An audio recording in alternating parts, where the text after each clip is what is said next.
or misconduct in office and recommend appropriate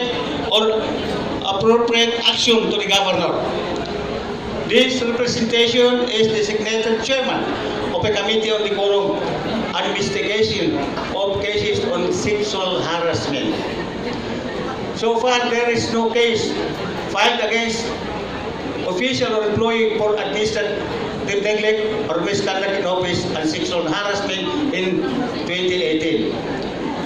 The legal officer is under obligation to render his opinion in writing on any question of law when requested by the governor, mayor, or sanggunian, and have been rendering his legal opinion in writing upon request from the sanggunian bayan of the different municipalities and barangays.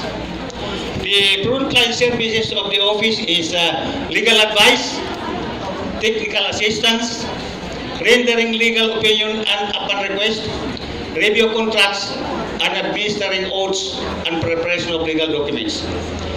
We in the Provincial Legal Office have pledged to commit, to deliver, to serve as mandated to us by RA number 7160, otherwise known as the Local Government Code, promptly, efficiently, courteously, with utmost responsibility. Recommend, measure, and advise all authorities concerned on matters related to upholding the rule of law and be in the front line of protecting human rights and prosecuting any violation thereof. We cannot leave the office unattended because of numerous clients availing the legal services of the office. Our office is income generating.